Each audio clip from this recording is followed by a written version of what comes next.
the losing teams. It's a lot of pressure, but you don't actually get kicked out. So it's not the end of the world, but winning here would be a lot of momentum walking into the finals. Hanke's watching the stream. Oh, I love. Do your job, Hanke. he's watching the stream. We brought up Gwen. He's like, oh shit, yeah, that's good. That's good point actually. But now we see Varus taken off the board once again for the side of SBTC. So returning back to the ban list, and this is going to be Rakan Open for the first time since Game 1. And Zin had a stellar performance on it. So will he be able to repeat that, or does Paulette have an answer this time around? Yeah, it's a good power pick. Now, I think Slater here has to pick Jinx. I'm not too confident with Slater Zeri. It's been one of his least impressive champions. But the Zeri Lulu have won games for SBTC, especially against GAM. Of course, this is like more on Palette than on Slater. This is a good duo overall, very oppressive. However, they're still up the Jinx Open, of course, and the Lissandra is still a threat. Now, we kind of forgot about it, but it's still around and they still need to address it, and now Kati can pick it. The Ahri, I think, is also open. Oh, this has been banned the entire time, because Kiayo was spamming it the moment it got buffed, and then it started getting perma-banned against him because it's the only thing he wanted to pick. The cannon coming on out, and hang on, that Akali didn't get locked, did it? Are we blinding Akali? I think we are. What do you mean? That's top lane Akali. What are you talking about? That's why. Does cannon count as yeah, it's the counter to cannon. For Mabi's theory, does cannon count as a marksman? Yes. If he builds Conqueror and we gotta channel some Reckless. Reckless. I'll count it. Yes. Yeah, let's go for. I'm hoping Kiaya understands this and builds the Natchez too, but there's a Nocturne ban. Rebel, you were onto something. There's a Nocturne ban. Of course, this was called by the cannon getting picked. Otherwise, the team fights really become very hard to manage, and you cannot ward against cannon's flanks. It becomes very much dangerous. Now they might be doing something interesting, which is like try and, let's say, quote unquote, counter pick jungle. Of course, you don't like lane against the opposite jungler, but you can pick something for DNK that enables the invades, or that can help with some prio, and then ruin Levi's game plan in the early game. Now, this didn't really work out well in game 1, but with a favorable pick here, maybe they can try going for something like that. Yeah. Yeah, very interesting looking at these bans coming through, hitting the jungle pool extremely hard. This Sejuani ban is almost threat, basically saying to DNK, hey, pick Gragas. I'm fairly sure they're trying to bait the Gragas pick. I'm not sure what their response to that would be, though Lee Sin is still available, so I might just go that route for DNK, and then Levi has to think a little bit harder. What if Mabi? What if our boy DNK? Okay, never mind. He's looking for Gragas. But what if in an alternative game 5? What if he picked Zac? Right. That would have been banger, but rip. That would have been nice. I would love that. But what if there's still the potential? We flex that Gragas, and DNK pulls out the patented Yasuo jungle. Holy no! Holy no! Yes. No. I'm on board with that. Yes. But it looks like they're gonna try and run the jungle carry once. Okay, never mind. It's just a Galio for the sake of Galio. Okay, no. Graves, that is jungle carry. It's got to be Lee Sin, right? This Graves does count as a marksman, so GAM have figured it out. They don't go for it. I think the Lee Sin is the safest option because, well, it's Levi.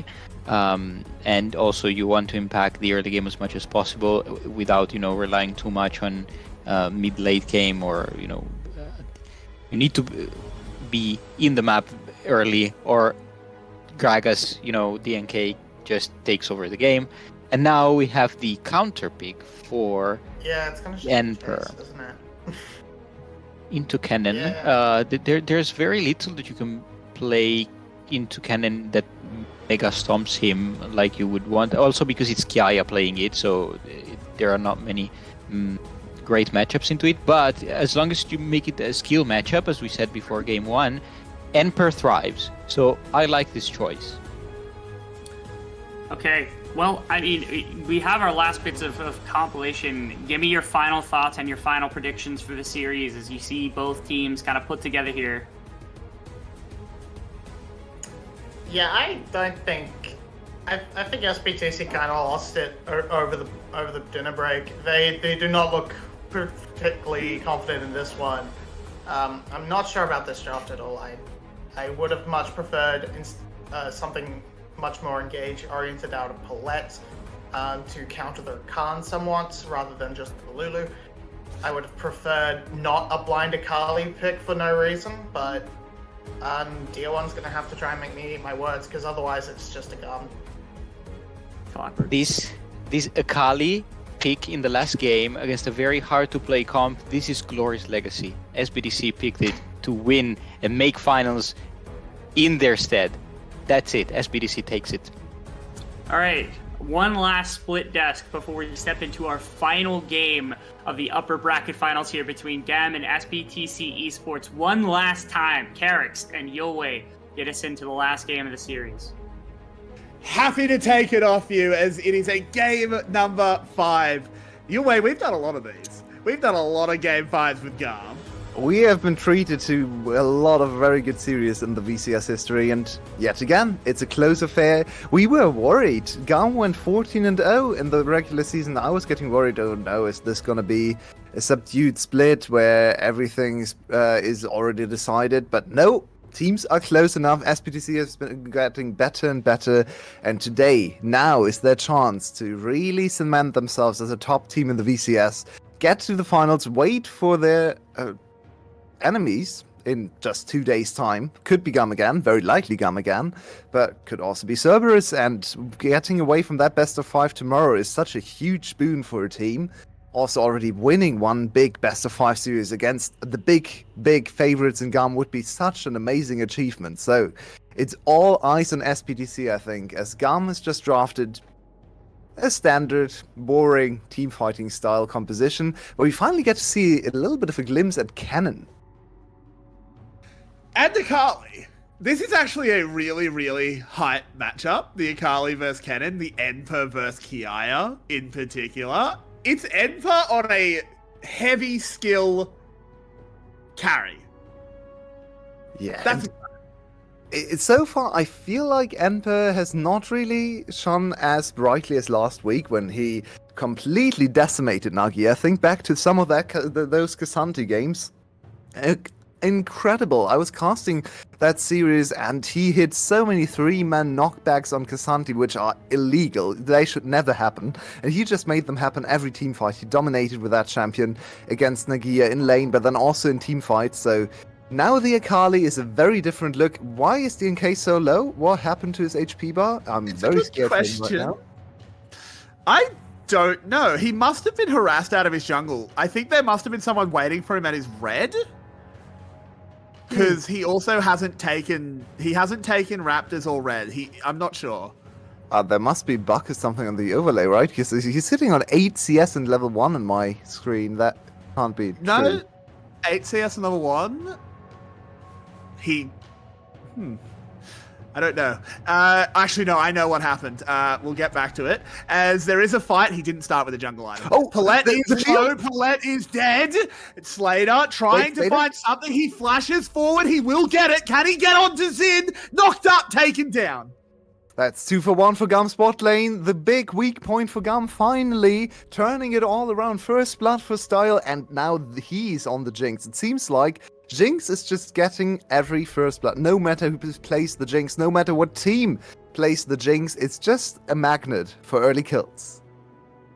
And yeah, just to go back to the DNK question, he started Boots.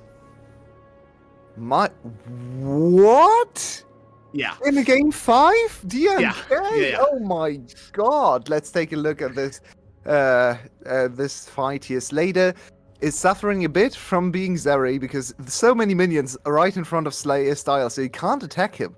He only gets the kill with the auto attack, which of course is not the normal auto attack. The Q can't hit him. Then he steps up a bit too far. Zin sees his opportunity.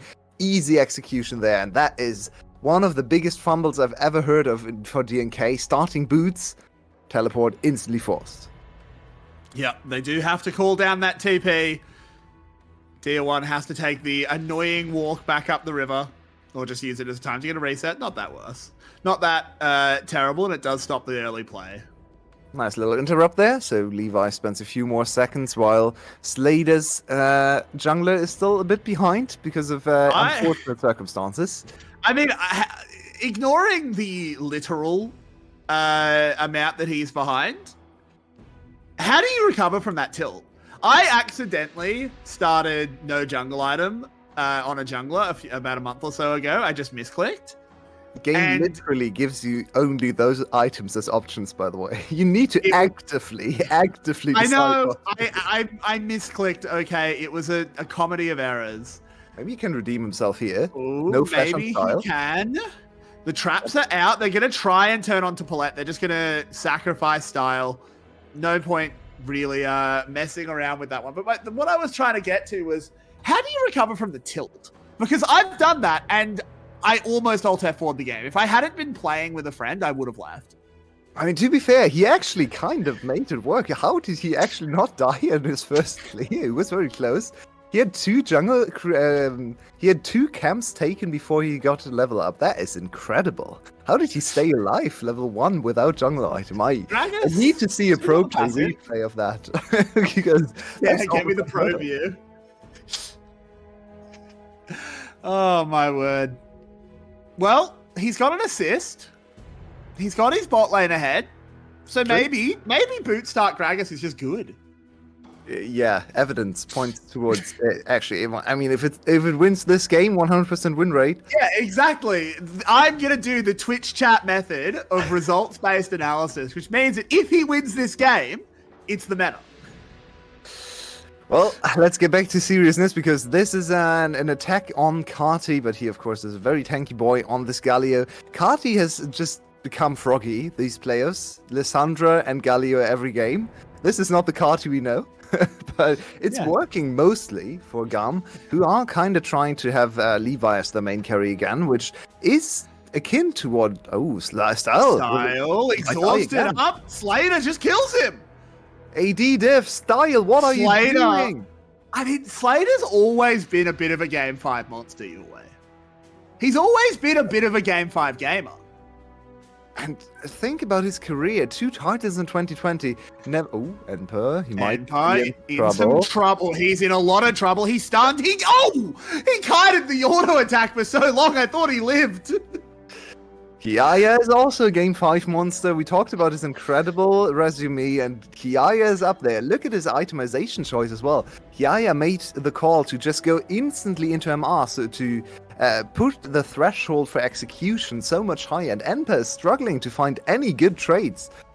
This is one of the problems with Kennen against Akali against Kennen. Yeah, she can go invisible, but Kennen just presses R and still hits her easily. Really nicely done from Kiaya.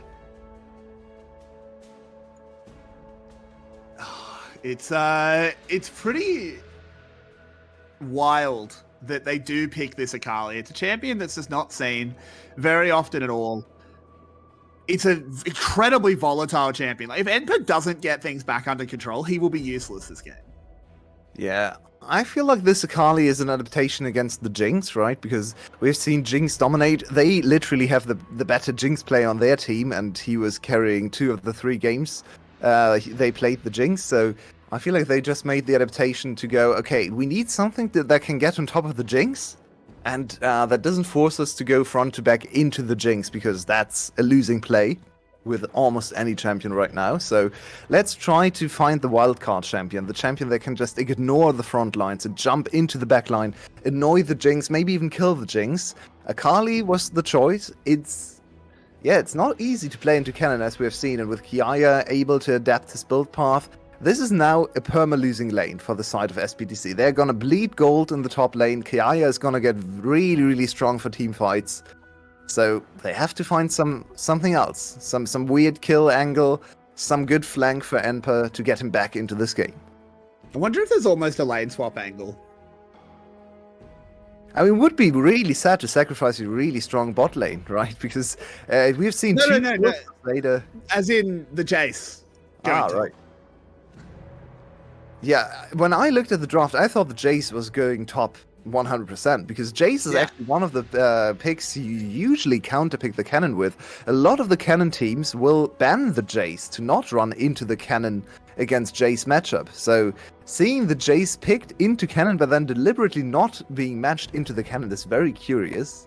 Maybe that they just have the read that DR1 is the better Jace player. Slater dodging away. Slater's just 1v2ing casually. I mean, he's a Fed Zeri. He can do whatever he wants. True. He's actually already stolen my wallet. The recall is getting complete from Paulette, so Slater potentially a little bit vulnerable, particularly with Levi in the area. And no TP to the Phantom either, so SBTC needs to be very careful not to have their ADC sacrificed, because he's already sitting on a 300 bounty. That's a lot of gold. That goes over to Style, your whole advantage is undone. So protect this Slater at all costs. Enper trying to make it happen, but no, he doesn't have the tools. And this is going from bad to worse. Paulette's just... How the hell did Paulette die? Can we talk about Paulette just running it down, literally, with Lulu? Why does he have mobility boots on Lulu? Ay. That's okay, so he just gets kind of play. He just gets caught on a ward, okay. Yeah. Nice collapse. I mean... Yeah. That range of the explosion was a bit sus, but Lulu bigger than they expected her to be, I guess. And the kill goes over to the Jinx that is behind. So once again, Jinx just getting random kills. This is why I ban this champion every time, because I feel like playing against Jinx players, you can be so much better in lane than the Jinx, but she just fires some random ultimates, gets 3 kills in the mid game for no reason, and scales into this really strong team fighting champion. And now 2 kills. Bot lane Katarina. It's the bot lane Katarina. Feels like it. Yep. Yeah, I mean, I do want to go back to the top lane just a little bit, because we did see another kill going in. The issue is that Enper can't not try and kill him. You can't just sit there safely on Akali. What are you doing if that's what you're forced into? Yeah, and this makes the adaptation from Kiaya even more genius, right? Because he went for the early MR and he's just unkillable. The Akali just doesn't have the damage to get past that early MR itemization, so now Kiaya is going to dominate the lane for the rest of the game. There's probably no breakpoint now where Enper can actually kill him or chase him down on these item disadvantages, so that top lane is almost unsalvageable. Enper just needs some random teamfight to go horribly wrong for GAM.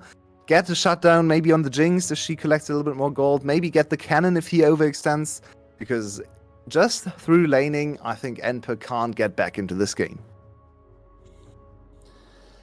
Yeah, I mean, Slater is huge. Slater as well is an ADC that's uniquely good at kiting away from the cannon, so maybe he can get something done. They're trying to set up onto Cardi, but I don't think the Galio is really a good option. They're just going to take the tower plates and walk away. Yeah, on the other side, it's just the Kiaya against Slater argument again. And Kiaya is in a good position to carry too. Unfortunately, the Jinx is also getting her items. So right now, Slater, of course, stronger. If we go into a team fight right now, I still think GAM is probably better, but here is another dive.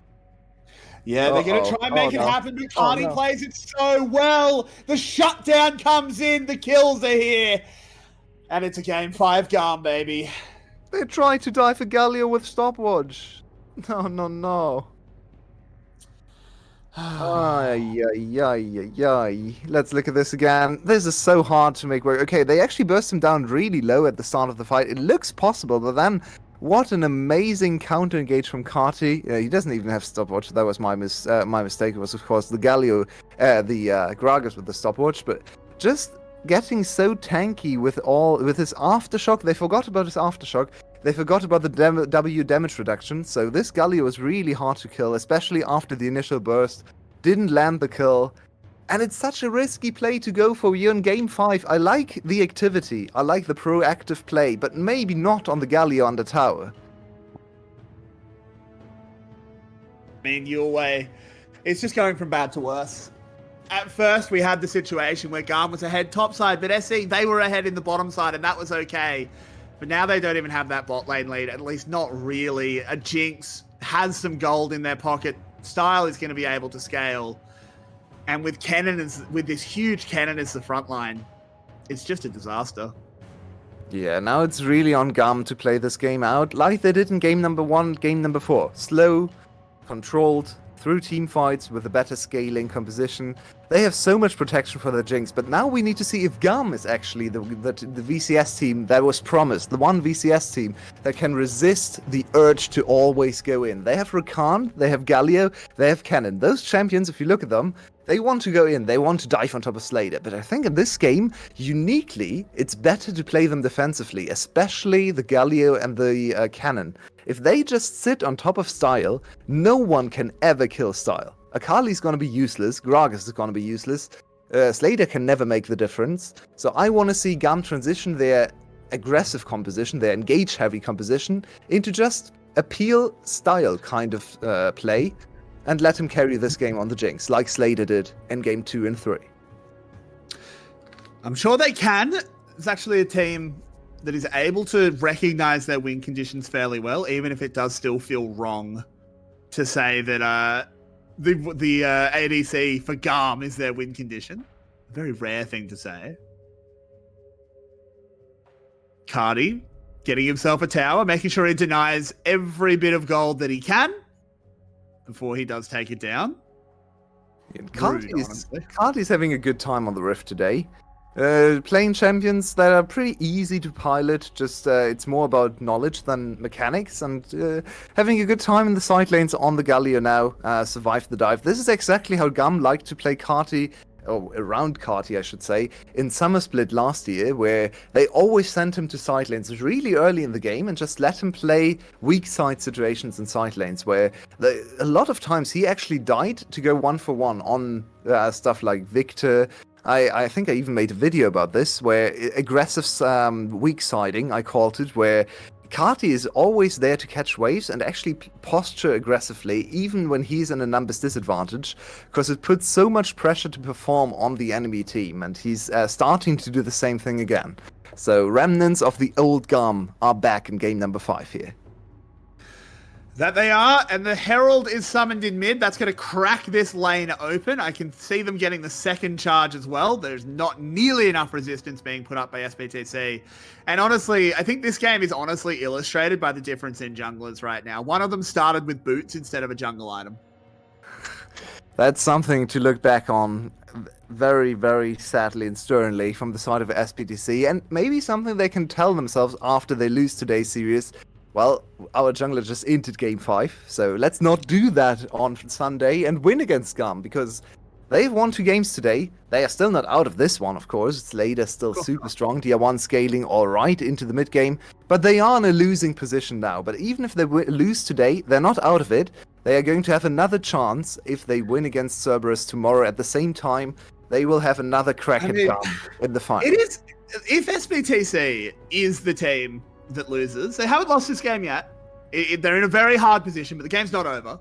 If they do lose and then they go and beat Cerberus, you're playing 3 best of 5s in 3 days, 2 of which are against the same team. That is either going to be the hyperbolic, it's either the hyperbolic time chamber, or you are just unable to play on the 3rd day.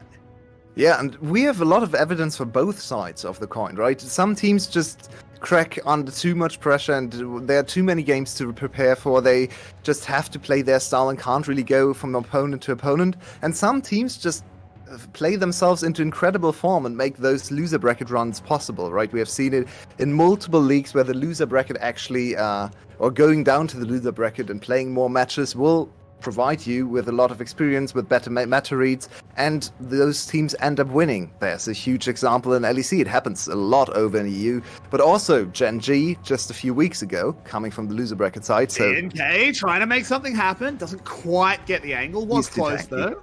It's way too I tanky. think if he knocked him back, I think he would have killed him. But in the end, Cardi's okay. He's able to clear the wave.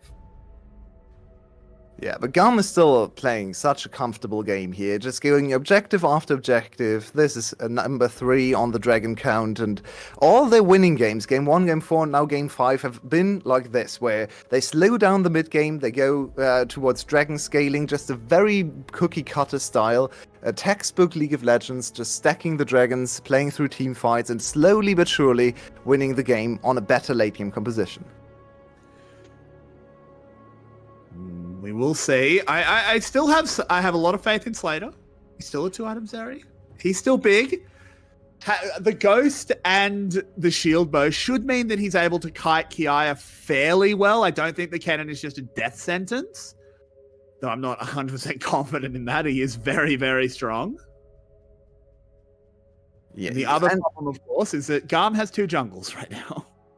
So the thing with Kiaya cannon is actually he's not built for very tanky or very trying to buy space for his team. He's actually built for damage and to not die to Emper, right? So he doesn't have a stopwatch. He's not building towards the Zhonya's, which is one of the core items on the cannon if you want to buy space, want to zone the enemy AD carry away. So if Kiaya oversteps, maybe flashes into the enemy team, gets exhausted and then dies, then Slater could actually play from there, stack up his ultimates, get really strong, get all those ultimate stacks on the Zeri and carry a team fight. So it is possible still.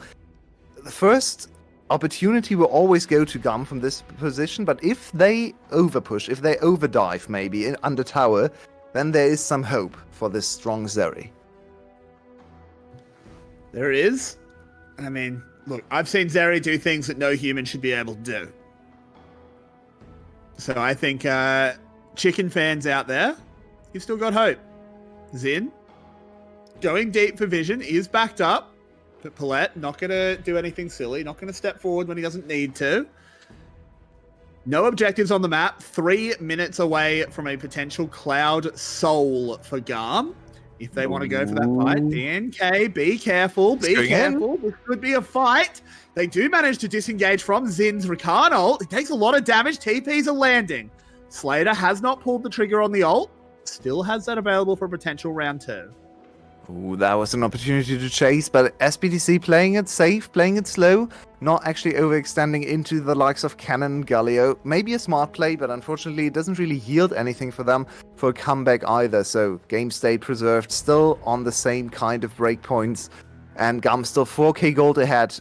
The 4th dragon is nearing. We have a big item completion for Kiaya as well, so he's in a very strong position. Level 13, so level 2 ultimate as well. How can SPTC find a fight? They have to operate with a little bit of poke. DR1 has to land some crucial abilities on some of the targets to soften up Kiaya, to soften up Levi for the ensuing fight around the dragon. Because if they go 5v5 on full HP and just head into the river, I don't think SPTC can ever win right now. I don't know. I mean, by all logic, obviously I agree. But I just don't want to say a Game 5's like that. I want to have some hope. There's one hope. It's important. Slater's pretty close to his item. Maybe he can true. Go. If he gets Navori before the dragon fight, that is quite a bit of hope actually, because Navori into all these targets, like the Galio, that he can actually hit quite a bit, is gonna have a lot of value because you get a lot of extra damage from the ultimate. So that is the one hope now for SPTC for the upcoming dragon fight. Try to funnel absolutely everything into Slater. If he gets to Navori, the 3rd crit item, he's gonna be stronger than the Jinx, and you have to play around your main carry who gave you those 2 wins earlier today. And try to hope. Try that Slater, hope that Slater can once again overcome Levi Kiaya and win against his former mid laner Kati. Yeah, I mean, this is one of the very, very few people still in the VCS that can claim to be able to beat the Kati, the Kiaya Levi is what I should have said, duo. Kati, of course, was one of the others, but he's joined the dark side. I don't think he's going to get the Navoris in time. He still has to reset. Doesn't look like he's close enough. So now GAM in a really good position. Look at their vision. Actually, neither team has any vision set up around the dragon. And it looks like GAM is actually fancying maybe a bit of a dragon for Baron proposal here. They're all focused around the top side. You can see GAM has absolutely littered the top side river with pink wards. So now SBTC, they have to go for it. Trying to maybe find something, but can't do it. They didn't lose any ultimates. Nothing actually used there, so no reason they can't have another crack around the dragon. But GAM has control of the river entrance. There's no Infernal Rift helping SE get in this time, and they're making the call to go to Baron instead. They're trading Soul for Baron. It's so late, though. It's so late. It is so late. They've only just started the Baron. GAM has so much time to get here. They have a Galio ult in the pit. I mean, it's debatably worth it, even if you get it, but they don't even get it your way. Oh, it's the worst of both worlds. They don't contest the dragon, and then they also go away from Party being collapsed on, but the taunt is good enough to get him out. And now here comes Kiaya! Ride the lightning, baby! He immediately picks up 2. Slater goes down to Levi, and it's a ticket to the finals. You can already punch it. DNK just standing there. He starts the game without a jungle item. He knows how this is going. Tier 1, last man standing, might just get away. Doesn't matter if he does or doesn't, to be completely honest. GAM are going to finals. What a statement game from Kiaya, though. We were so hyped for Emperor against Kiaya, and then we were unfortunately having to watch stuff like Saya against Kassanti. Nothing ever happened about the top side. It was all about Slater against Style, and it was mostly Slater who actually came out on top. But now, in game number 5, Kiaya, 4-time champion of the VCS, is not ready to give the crown over to the new top lane talent. He is here to stamp his authority on the league yet again. There he is, Flash ultimate. They can't even exhaust him in time. This is the reminiscent of the very, very famous map play. Everyone just evaporates against this cannon who builds such aggressive items, and now the game is just over. It absolutely is. There's going to be another fight. Emperor will fall again. This Akali has been utterly useless this game. Dia 1 trying to find a play. DNK will do his absolute best. Honestly, Slater, maybe. They do manage to take down the Jinx. Can they get anything done? He's trying desperately to kite it out, but there's so much CC. The rest of the team is just falling apart. And SE managed to get a better fight, but a better fight is still a loss. Not quite enough damage on the Slater to get through that super tanky Gallia on the other side. So much CC on him too. Both Zin and Kati just perma CCing Slater so he can't ever use his auto attacks. Can't really get going. One big shutdown over to him, but I don't think it really pushes the needle far enough into SE's favor. Maybe they have one more fight into them, but they have to face a 10k gold deficit and a Cloud Soul. It's really just absolutely brutal stuff here.